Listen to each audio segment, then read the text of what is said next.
Məsələ 6. Tənliyi həll edin. X kvadrat üstə gəl 4x vuraq kosinus y üstə gəl 4 bərabərdir 0. Deməli, tənliyi olduğu kimi yazırıq.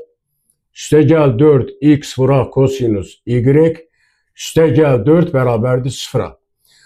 Bu x-ə görə çevrilmiş kvadrat tənlikdir.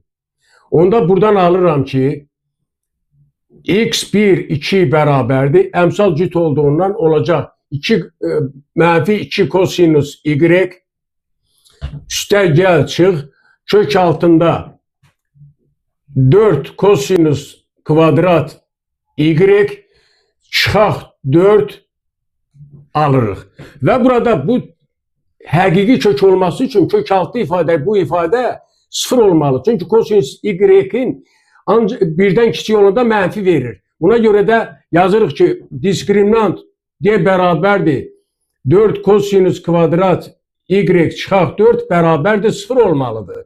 Birdən kiçik olsa bu mənfi ədəd verər. Və buradan tapırıq ki, kosinus kvadrat y bərabərdir 1 tapılır və tapırıq ki, kosinus y bir dəfə bərabərdir mənfi 1-ə, kosinus y bir dəfə bərabərdir müsbət 1-ə. Və bunu tənlikdə nəzərə alsaq, olacaq x kvadrat, birinci halı nəzərə alsaq, olacaq mənfi 4x üstə gəl 4 bərabərdir 0-a. Buradan da çıxır ki, bu x çıxaq 2-nin kvadratı olduğundan bərabərdir 0, x1 bərabərdir 2-yə. Və ikincidə yazsaq, x kvadratı müsbət 1-i yazsaq, olacaq 4x üstə gəl 4 bərabərdir 0. Buradan da alırıq ki, bu sol tərəf x üstə gəl 2-nin kvadratı bərabərdir 0 olur.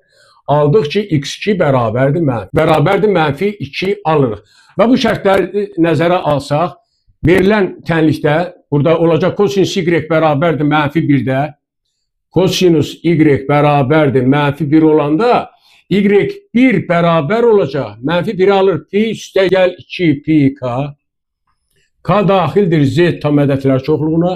Kosinus y bərabərdir müsbət 1 olanda y2 bərabər oldu 2 pi n daxildir z tam ədədlər çoxluğuna. Beləliklə yekun cavab x1 2, 2 cüt kök aldıq, y1 bərabər oldu pi üstə gəl 2 pi k-ya, ikinci cüt kök olacaq mənfi 2x, mənfi 2 pi n.